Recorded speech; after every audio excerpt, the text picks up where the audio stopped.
beat.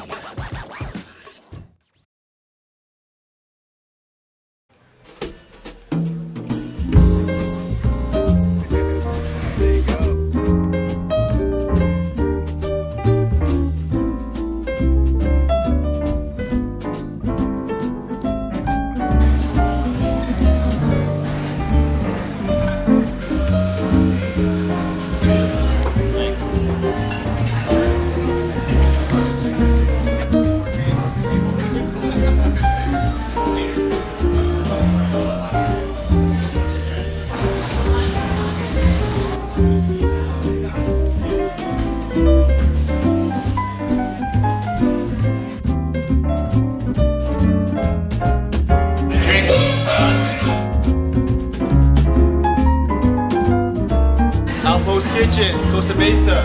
What up? Our top seller is breakfast sandwich. It's essentially sourdough toast with tomatoes, a flattened egg, spinach, and our crispy prosciutto. We added today the avocado, which is usually a top option that most people go with. Breakfast sandwich. Over here, we actually have our pumpkin witch. It's pretty much ham and cheese on steroids. It's ham with our 10-year aged cheddar, scrambled egg, roasted onions, and a little bit of arugula. Oh yeah. Is this what you have every time you come here? Pretty much. What is it? A breakfast sandwich. Real technical.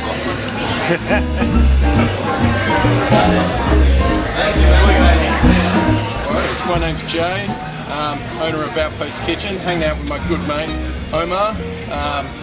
Good little haunt for all skaters, surfers, snowboarders, local community, and yeah, we're just stoked to have you guys on board and come in, try out the good eats.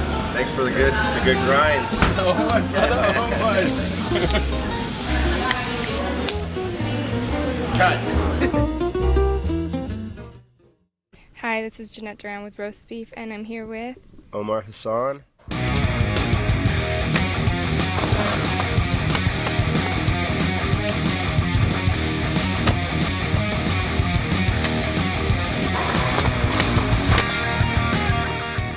What got you into skateboarding? My older brother kind of influenced me a lot because he was into it in the early 80s and stuff. At first it was a hobby that turned into something that was kind of like a career, I guess you could say. As soon as I started getting hooked up, I started getting sponsors. They would just give me products at first, and then ended up going on tons of trips, traveling, and then once I saw like the other side of the world, skateboarding everywhere, it just influenced me to like always want to kind of get on the road and travel and meet people and see different spots, and it's pretty much been my life ever since I've been about 15. So that's always the funnest part about skateboarding, it's not, those kind of things are fun because it's not serious and you're not like pressured to do anything. It's just kind of like everyone having a good time. You're obviously very influential to a lot of these like younger kids coming up in skateboarding. Who are some of your influences? Well, I was super into, Mark Gonzalez was actually a part of Vision Skateboards, which was right up the street from my house here. He like really much pioneered a lot of Orange County, just the worldwide scene of skateboarding, and so he kind of showed me a lot and showed me the ropes, so I was lucky to be a part of that whole timing and generation of watching the Gons, and then Chris Miller, Tony Hawk, and then Danny Way was another huge influence.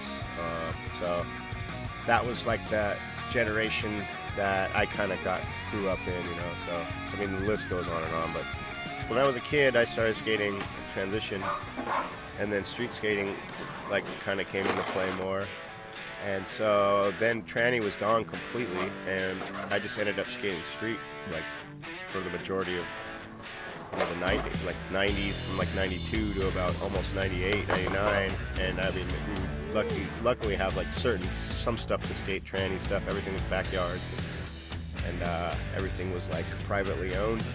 And then when this whole city skate park thing blew up, I think it really made a resurgence of a lot of kids that really learned how to kind of skate everything. And that's one thing I've always tried to promote is like, you know, skateboarding is not just one thing. It's like one category. It's like, you know, there's street skating, there's vert skating, there's park skating, there's bowl skating, ditch skating. Like, try to skate it all. So I think now these kids have the opportunity that we didn't even have, which was public city skate parks that are everywhere. And I think it's just made like a huge resurgence and rebirth of really good skateboarding, because now they have all these opportunities.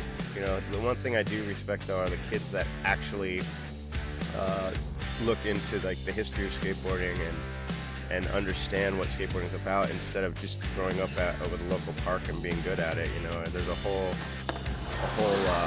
like history that needs to be taught to these kids as well, which I think, you know, some of the kids, like I'm a huge fan of like Grant Taylor. He's very well rounded at skateboarding, and he also knows his history, and I think that has a lot to do with why he is who he is and why he's so influential to these kids, you know, because he did his research, and I think those kind of skateboarders are the ones who are gonna really get a lot out of skateboarding and not be like just doing it because their friends do it or because they have a park. But I think there's a few kids that get it. So the true skateboarders are the ones that do their homework and figure it out, you know.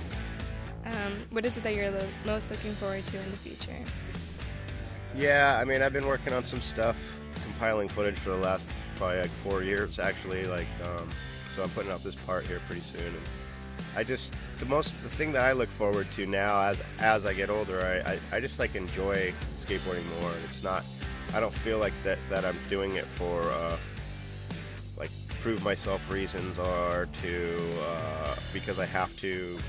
It's kind of something that I kind of want to do and I enjoy. So like in the future, in my situation, I just try to enjoy it, and I really appreciate a lot of these kids that I get to go on trips with, and I think I enjoy skateboarding and going on trips more now than ever, because there's nothing really to prove. I just, you know, get in the van, and I'm lucky enough to be around some of these kids that you pass the torch to, and that they influence me, you know, just to be accepted by some of the kids that are out there ripping today is what skateboarding is about to me, you know. For the most part, you know, I feel like I'm in a position where I just like to have fun now more than ever, you know. What about some influential words for these younger kids? Influential words, keep the dream alive, man. Like, just have fun, and, you know, I think that the future is bright. There's tons of opportunities, and there's more opportunities in skateboarding now than ever, so everyone should just try to take advantage of them and have as much fun as possible, you know.